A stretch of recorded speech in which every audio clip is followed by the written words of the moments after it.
Good morning and welcome to the March 9th, 2022 City Council meeting. We will begin with Councilman Westbrook giving the invocation, followed by the Pledge of Allegiance. If you'll please stand.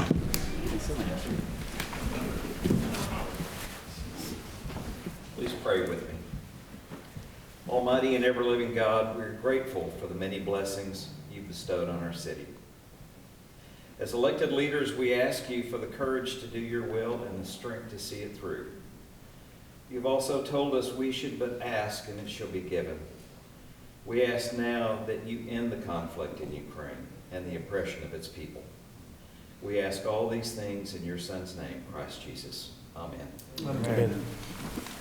I pledge allegiance to the flag of the United States of America and to the republic for which it stands, one nation, under God, indivisible, with liberty and justice for all.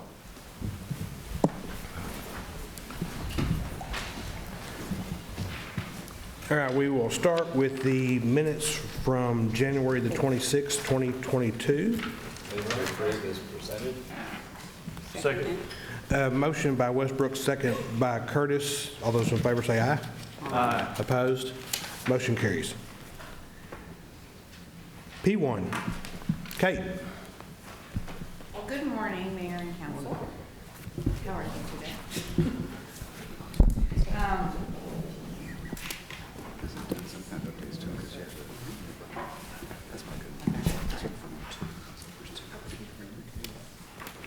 Well, it's my pleasure to be here today. I'm Kate Dietz, Director of Utilities, to present a consent decree update.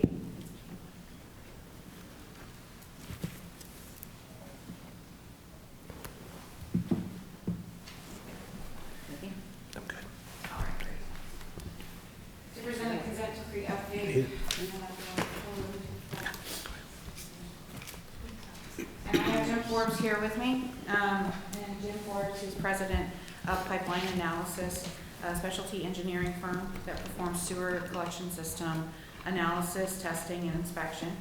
We've worked very closely with Jim Forbes and Pipeline Analysis since the beginning of the consent decree in 2017. So this year they've taken on an additional role of program manager, and they're working very closely with our internal staff that are managing the TW or the consent decree. Both Tiffany Curry, our project engineer, and Samantha Sandoval, our engineering technician, who are all doing an outstanding job. So Jim has been integral to our success since the beginning and in managing the consent decree mandates. And I'm really appreciative to have him here today to present this to you. So with that, Jim. Thank you, Kate. Council, Mayor, Ed. We're getting close. We use this? Should be.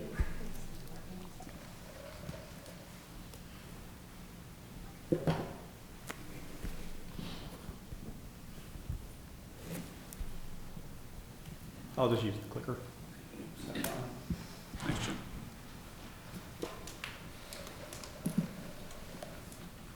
We're 30 days away from being halfway through the consent decree. So it's a milestone. We can start the downhill trend now. What I want to do today is give you an update of where we're at over these last 5 years and where we're headed. Okay?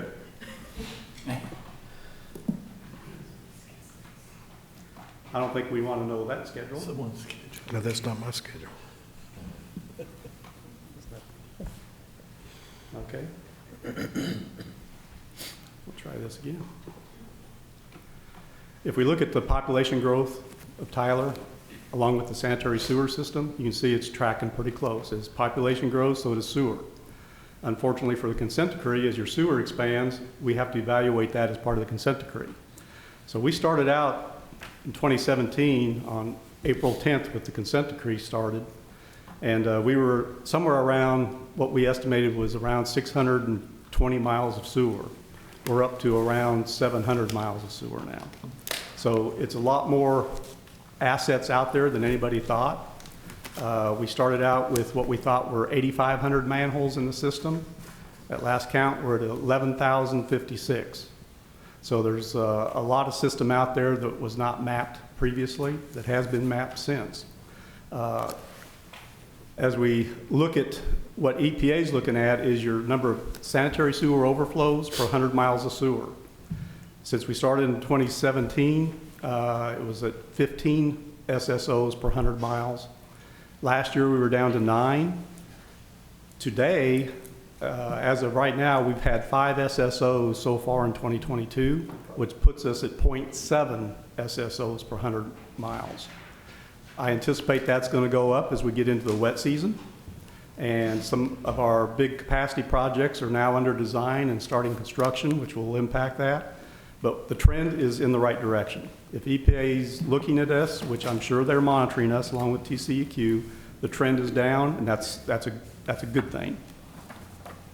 The cause for the SSOs still tends to be fat, oil, and grease and debris in the lines.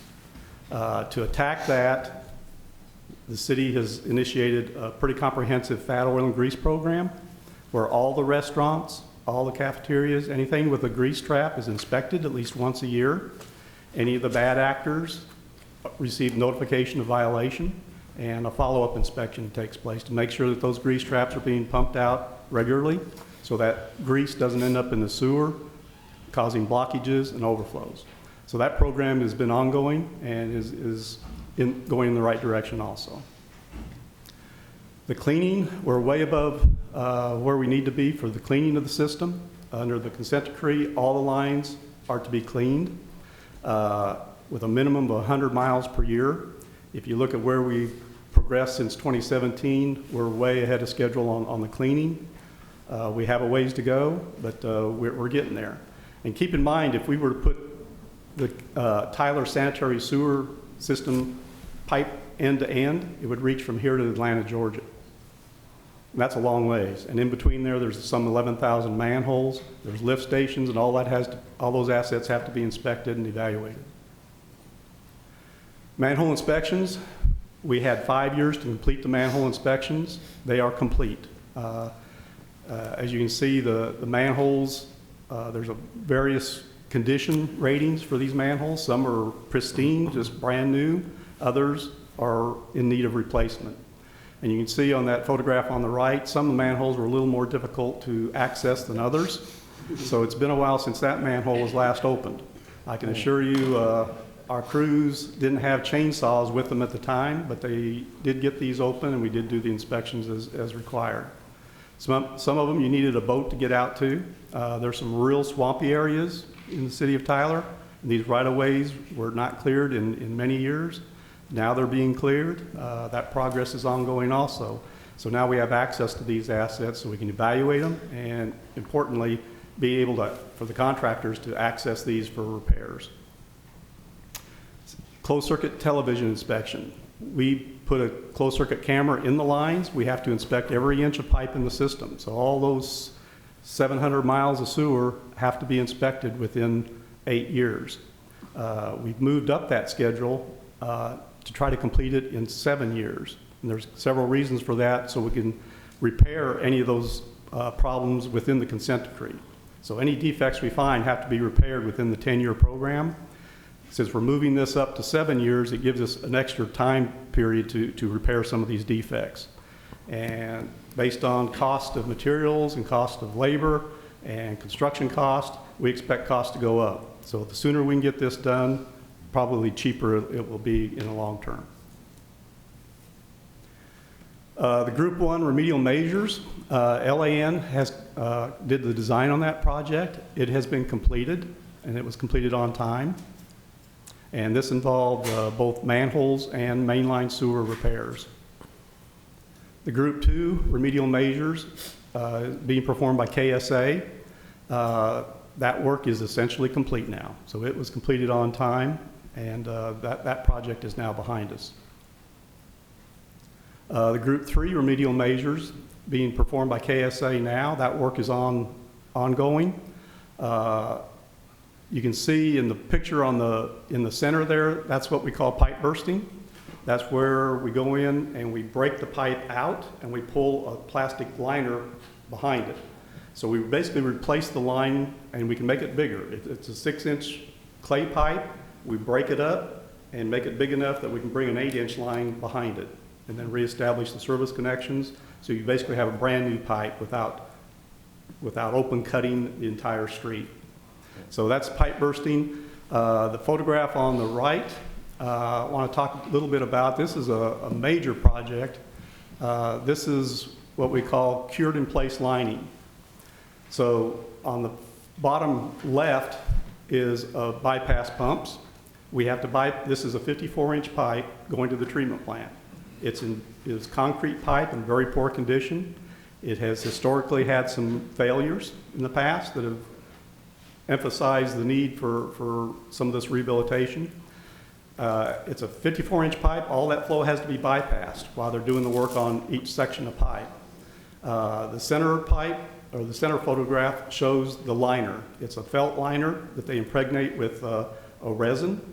That resin is a liquid that saturates the felt. It goes in through that system and down into the pipe, and then they use hot water, which in this case they're using the effluent from the treatment plant, pumping it back, heating it up, putting it in that sock, and then it expands out to the size of the pipe, and the hot water cures it. So in essence, you have a fiberglass pipe within the pipe. You can see on the left, that's the concrete pipe before it's been cured in place liner put in, and on the right is the after. So we've taken a pipe that was being eaten up from the inside out with hydrogen sulfide gas. That's a common byproduct of wastewater. Hydrogen sulfide gas gets in contact with water on the surface of the pipe and forms sulfuric acid. And sulfuric acid eats right through the pipe, which has caused some failures in the past. This liner uses the existing pipe, expands out, so now we have basically a fiberglass liner within there that'll extend the life of these assets another 7,500 years. And also, during this process, that line has to be squeaky clean, so major cleaning took place, so we restored capacity to this part of the interceptor. Group 4 remedial measures is ongoing. That project is being performed by Langdon. It's in the design process, and it's out on the streets for bid now. So that is the next phase of work. That work will be completed in December of 23. So they have basically a year to complete that quite a bit of time to complete that project. And right now, all these projects have about a 6-month float in them, which means that we want to complete the project 6 months ahead of when they're due to EPA for any weather delays or any kind of problems with getting materials, which is starting to become an issue now. So Group 4 by Langdon is ongoing, the design. The capacity remedial measures, this is a big ticket item. This is where the hydraulic model says, no matter what we do to this pipe, it's not big enough. We need a bigger pipe. So KSA is in the process of the initial design for these capacity improvements. And these projects, the first projects dealing with capacity, are now being bid out. So the first phase is ongoing. In that map on the right there, those lines in red, those lines need bigger capacity.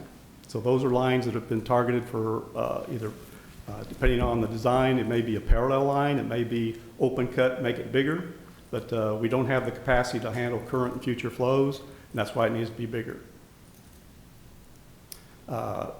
With the capacity projects, those aren't due at EPA until the end of the consent decree. So we have between now and 2027 to complete this work. As a side note, you've also authorized Garber to do a wastewater master plan that deals with the treatment plants. We know we have all this flow that's got to get through the pipes, but then the treatment plants have to be able to handle this flow now and into the future. So Garber is looking at preparing a master plan for the 2 wastewater treatment plants. What are their current needs? What are their future needs going to be? The private lateral program, we have been smoke testing 3 basins within the city. We are starting smoke testing on the next 2 basins, actually started last week. The smoke testing pumps smoke into the sewer. It comes out wherever there's a break in the line. Wherever rainwater can get in, smoke gets out. So that's what we're doing now. Those photographs, you can see where the one on the left is a service line going underneath the sidewalk, and you can see where that sidewalk is collapsed and broken there. So rainwater can get in through there and find its way to the treatment plant. The center and the photographs on the right, most of those are clean out caps that are missing or broken. Our crews have replaced 750 clean out caps in the smoke testing that we've done to date. So this is a pretty simple, cheap fix, but it's something that prevents water from getting into the system. So we will, sure. So when you see the photograph in the middle and on the left, is that is the city repairing those, or is that the homeowner's responsibility? The one on the left, like the service lateral, that will be the homeowner's responsibility. If it's a simple clean out cap, our crews are going ahead and fixing it while we're out there, as opposed to sending a letter to the property owner and trying to organize. You know, some property owners won't know what a clean out cap is. So it's just a lot simpler, and the staff and everybody agreed, let's just go ahead and for that $6 clean out cap, let's go ahead and just put it on there. So if it's a clean out cap, we're fixing it. If it's anything more than that, we're making a list, and we'll make recommendations on what repairs need to be made and then how to address those. The smoke testing right now that has started is basin 14 and 18. And you can see this is the north service area, and it's in the kind of the eastern part of the city. In the south service area, this is more toward the southeast portion of the city. That's where the smoke testing is ongoing now. Required submittals to EPA to date, we just recently submitted the capacity management operation and maintenance update. That's a manual about 4 inches thick. That is the written procedures that the staff and city uses to manage their collection system. If all the staff were to leave tomorrow, this would be the book the next manager would take in hand, pick up and say, here's the procedures that we're using to manage our system. And these are the emergency procedures we use. Here's how we report to TCEQ and EPA. So it's a kind of a go-to book, and that was updated this year as part of the consent decree. We just completed the 2021 annual report to EPA. Again, that is a required report under the consent decree. It's very detailed. It requires specifications on exactly what we did in 2021 and what projects are on the list to do. So we completed that report, submitted it to Kate, for her review, and then she signs it and we send it off to EPA, and they received it early, ahead of required time. The Group 5 rehabilitation plan is what we're completing now. That plan is due July 1 of this year. We have essentially completed all the field work. Now we're documenting it, so the next group of rehabilitation can be put together and put out for design and construction. All report deliverables required under the consent decree have been delivered on time. We're not behind on any deliverables to EPA or TCEQ. The Group 1 and 2 rehabilitation work is complete. The Group 3 and 4 construction projects are on schedule, and the capacity design and construction projects are progressing on schedule. Right now, everything we're doing is within the consent decree requirements. All deadlines have been met, and we don't foresee any issues at this point. I think we'll see what happens with prices of materials, delivery of materials. We see early indications that some materials just can't be found right now. There's supply issues. We're dealing with them. It hasn't impacted projects to date, not that it won't, but we'll cross that bridge when we can. And with that, are there any questions of where we're at on the consent decree? Any questions for Jim or Kate? Great job. Good report. It is a good report. And having been on council in 2017 when this whole thing started, I mean, you were on there. This elephant was just so huge. And it's just good to see that that it's being done and being done on time, and I thank you guys for staying on top of it and just making it all work well. You've got a great staff. I must say they're probably shorthanded, like most cities, but they are doing a fantastic job supporting this program. Thank you. Thank you.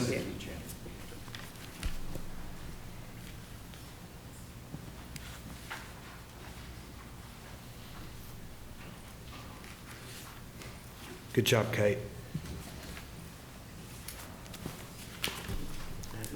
All right, 01.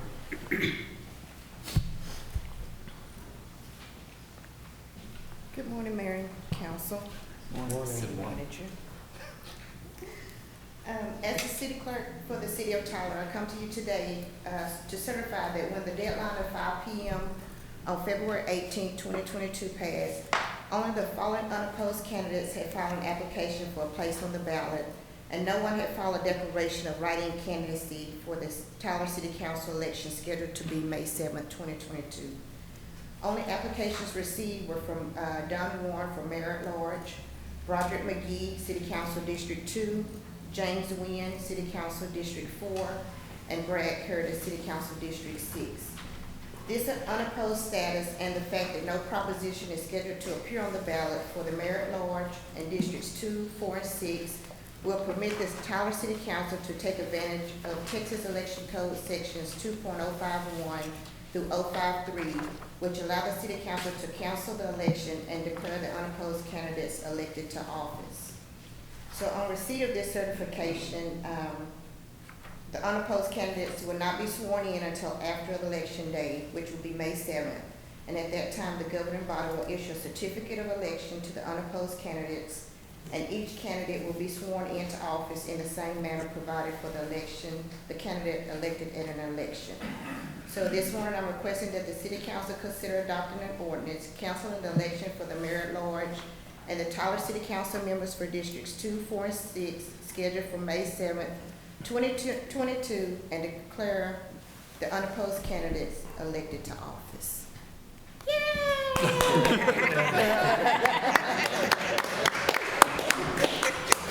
I guess we need to have a motion for this. Move to approve. Second. Motion by Westbrook, second by McKellar. Any further discussion, comments? All those in favor say aye. Aye. Opposed? Motion carries. Now we say yay. Yay. Yay. I will say this, we do have a good council, and I'm excited about continuing on where we've been and going forward. So just thank you, all you folks. Keeter. All right, Mayor, Council, you have item M1 before you. This is our first quarter report through the end of December 31st, 2021. And the funds in your packet, they represent about 70% of the appropriations that we have. So we're not covering all of them, but some of the other funds that we're not covering are internal service funds, utility debt service funds, and capital funds. This report compares actuals year-to-date compared to the same period last year, year-to-date. Also compares our budget to what we're projecting. And I'll just kind of go over a few highlights on the report. We'll start out with the general fund. We're looking at revenues being about 3.4 million greater than budget. And that is largely due to sales tax. Currently we're up nearly 20% on sales tax. And this is a phenomenon that I've never seen in my career here, double-digit increases on sales tax. And we think a lot of that is probably due to we do have inflation going on. So as we have inflation, we will get more sales tax at the city. Also, our economy does still seem to be fairly strong here. A lot of people are moving here, and they're coming with money, and they're spending that money in our economy. So we're seeing that in our sales tax. And definitely, we're not projecting that to go on forever, but we're definitely just surprised at what we're seeing. So Expenditures about 1.7 million less than budget. Utilities, over 2 million greater than budget on revenues. Expenses, about 1.7 million less than budget. Solid waste, we're looking at almost 300,000 greater than budget on revenues. Expenses about 126,000 less than budget. Airport fund, we're looking at about 74,000 greater than budget there. On revenues, on our expenditures, we're looking at about 45,000 less than budget. Development services, and we talked about with the economy, we're got a lot of activity going on, so our revenues are projected to be greater than budget there by almost $55,000. Also, our expenditures are projected to be less than budget by about $134,000.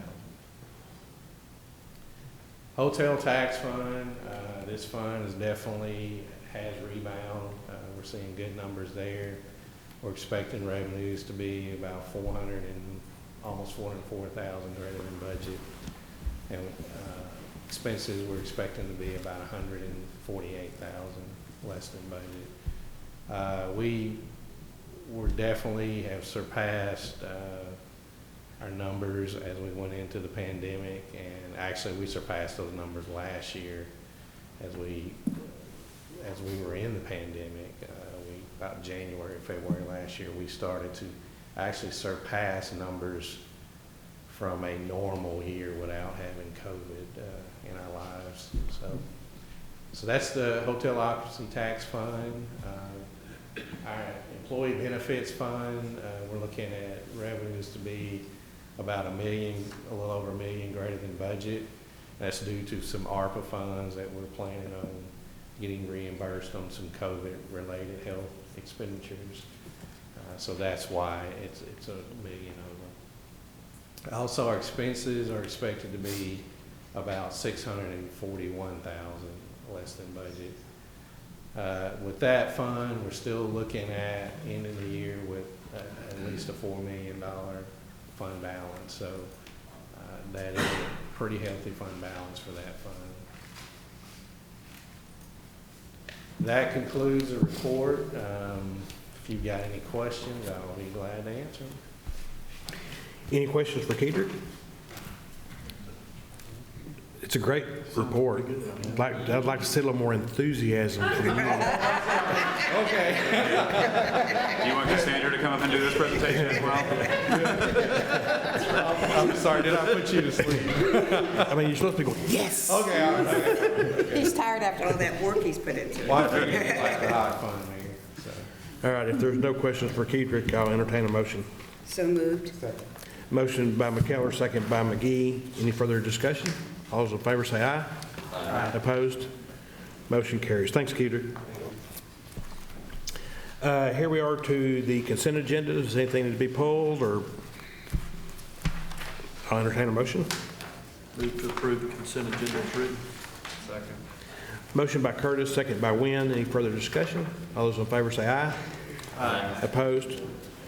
Motion carries. City Manager's report. Thank you, Mayor and Council. I'll try not to make my city manager's report go longer than the actual rest of the meeting. So one of the items you just took action on during the consent decree was the ratification of the appointment of Darren Jennings as the city engineer. And so just a little bit about that. In fact, I don't know if he's here today. We didn't invite him to come, but I want just a few things that Darren will plan and direct and administer all activities in the engineering department, which include overseeing design and construction of capital improvement projects and half-cent sales tax fund administration. We're very excited about this. We actually hired Darren to be the development services engineer. And as he has done that job, and we've really seen him grow in that position, and with the city engineer position, we've continued to look for that one. We decided, let's talk to him about it, and decided to make that switch with him for the city engineer. So we're very excited about bringing Darren in as our city engineer. For Nobley Young Park, that's one to where y'all taken some action recently for improvements of that and being funded through our community development block grant program. Councilman McGee and Mark Priestner and several of the other staff were able to go out there a couple of weeks ago to look at Noble Lee Young Park and at, as far as some of the improvements over there, the moving pavilion to a different location, the demolition on the skateboard park, or skate park portion, started up this Monday, this week. And so we've been able to do some other things over there along with that demo. We've also looked at asbestos report for the pavilion and the restrooms, and those came back fine, and so those will also be on the demo list for the coming weeks. And also we're working on getting some of the outdoor exercise equipment purchased, and so this project is still on track and going well. Another thing that you've probably been able to see around town has been for our Parks Department on the improvements that they're making to some of the medians that we've had. You know, we've had, especially in along as far as the loop, different of the medians where it's kind of gotten overgrown, and some of the rose bushes kind of growing quite a bit together, and also collecting quite a bit of trash and debris as it kind of blows through there. And so what they've been able to do, and they're using right now, you can go to Gentry and Parkdale kind of as one of the examples of being able to kind of pull that out, put in rose bushes that are a little bit further apart, but that will grow pretty well together, but allow for better access for pruning and maintenance for those rose bushes, and also kind of create, as far as a better look on those medians. For Parks and Recreation as well, I want to brag about them, about the fact that Tyler Parks and Recreation was one of 41 organizations across the state to be named a recipient for the 2022 Texas Parks and Wildlife Department Community Outdoor Outreach Program. And so they will be receiving a grant to fund the Outdoor Adventure Series at the Glass Recreation Center. This is the third time that they've been able to get the Outdoor Adventure Series, and so we're looking forward to putting that in place for this summer. And then with the library, with the start of kind of 2022, the library began holding pop-up programs for kids with a special emphasis on providing fun activities and challenges for children that visit after school. And so these different programs aren't tied to any certain day or time. It's just different kind of weird things that the library staff puts out there, like awesome obstacle courses, to balancing books, to cup stacking and weaving through paper mazes. And so they're doing these different pop-up programs. It's been received very well by our kids as part of the after-school programs. And so we thank also our youth staff member, Jane, for planning these different activities. That's it? That's it, Mayor. You want more? No, we're good.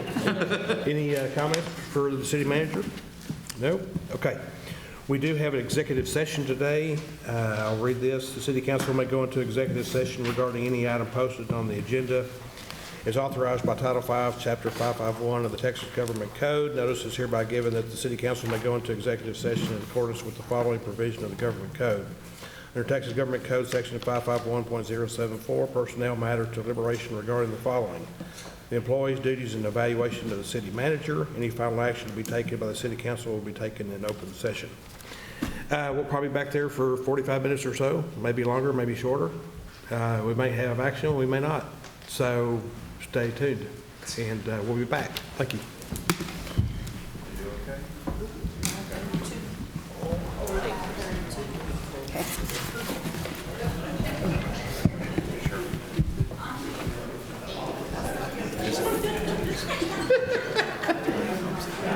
It's not often I have.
But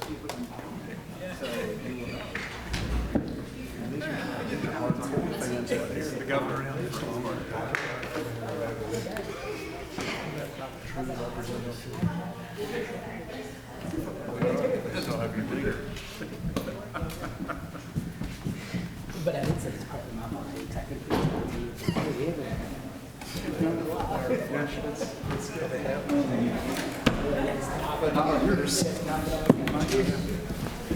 All right.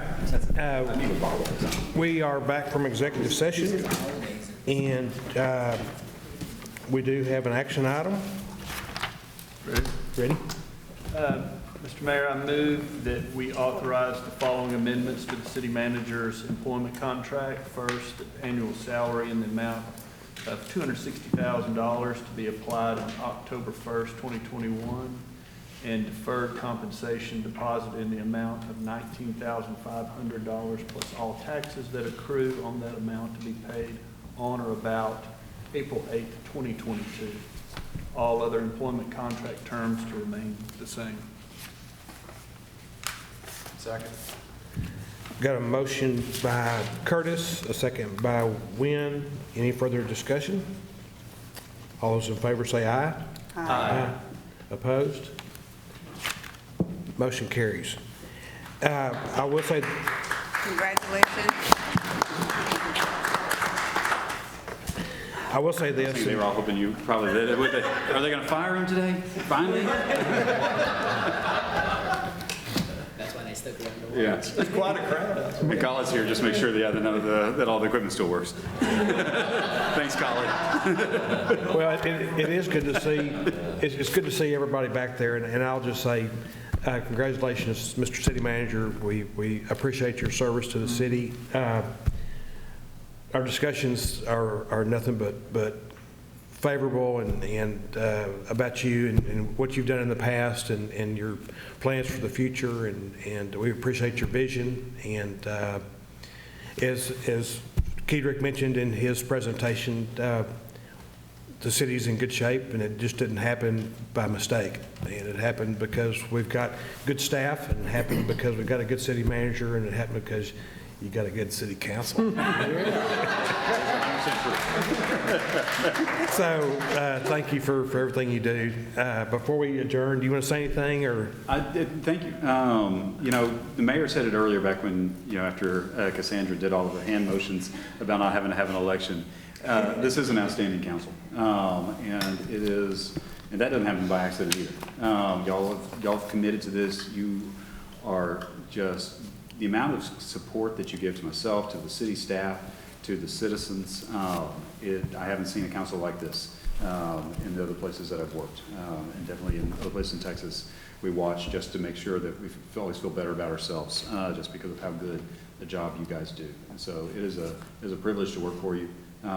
It is an honor to just be here in this community and to be part of the city of Tyler. So thank you just for everything that y'all have done for me, for my family, and especially also for our city staff and employees.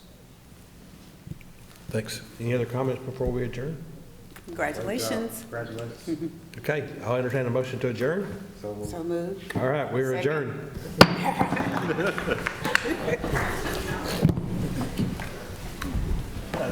That'd have been a bad sign.